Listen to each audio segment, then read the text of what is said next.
দিনহাটার নটকোবাড়ি বাজারে ধারালো অস্ত্র নিয়ে হামলার ঘটনায় রক্তাক্ত হলেন এক ব্যক্তি এবং অভিযুক্তকে ধরতে গিয়ে জখম হলেন এক সিভিক ভলেন্টিয়ার। মঙ্গলবার সন্ধ্যায় ঘটে যাওয়া এই ঘটনাকে কেন্দ্র করে এলাকায় ব্যাপক চাঞ্চল্য ছড়িয়েছে। স্থানীয় সূত্রে জানা গিয়েছে, এদিন সন্ধ্যায় নটকোবাড়ি বাজার এলাকায় হঠাৎই ধারালো দা হাতে তাণ্ডব চালায় ভম্বল বিশ্বাস নামে এক যুবক। অভিযোগ, সে স্বপন বর্মনের ওপর হামলা চালিয়ে গলায় কোপ মারে। রক্তাক্ত অবস্থায় মাটিতে লুটিয়ে পড়েন স্বপন বর্মন। স্থানীয় বাসিন্দারা তাকে উদ্ধার করে দ্রুত দিনহাটা মহকুমা হাসপাতালে ভর্তি করেন। বর্তমানে তিনি চিকিৎসাধীন রয়েছেন। ঘটনার খবর পেয়ে পুলিশ ঘটনাস্থলে পৌঁছে অভিযুক্তকে আটকের চেষ্টা করে। সেই সময় অভিযুক্তকে পাকড়াও করতে গেলে ধস্তাধস্তির মধ্যে সিভিক ভলেন্টিয়ার প্রসেনজিৎ বর্মনের ওপর ধারালো অস্ত্র দিয়ে হামলা চালানো হয় বলে অভিযোগ। হামলায় গুরুতর জখম হন ওই সিভিক ভলেন্টিয়ার। তাকে দ্রুত হাসপাতালে নিয়ে যাওয়া হয় এবং বর্তমানে তিনি চিকিৎসাধীন রয়েছেন।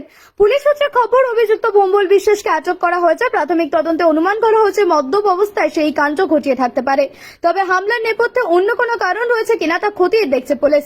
ঘটনার জেরে নটকোবাড়ি বাজার এলাকায় উত্তেজনা ছড়িয়েছে। কি হয়েছিল ওটা?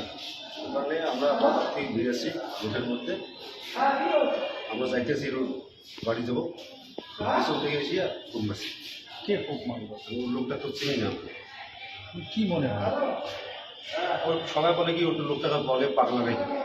পাগল যে লোকটা মারছে? হ্যাঁ। কোনো পার্টিগত ব্যাপার নাই? না না, কোনো পার্টি। ওই লোকটা মানে পাগল ওখানকারই লোকাল? ওখানকারই লোকের বাজারের লোকটা এটা পাগল। লোকটা কোথায় গেল? লোকটা তো আমরা একটু আমি ধরি সেটা, অথচ আমরা দুইজনেই ছিলাম ওইটা। যাকে নিয়ে আসলেন তার নাম কি? স্বপন বলে। ওনার বাড়ি? 10 কোটা। হ্যাঁ, 10 কোটা। বসকোটাল, কুশারা। দুশিয়া 10 কোটা। আপনার নাম? জিরো না, আপনার বাড়ি? আমার বাড়ি 10 কোটা। কোন জায়গাটায় ঘটনাটা ঘটে? নটকোবাড়ি মাছ বাজারের বেরো হয় রোড।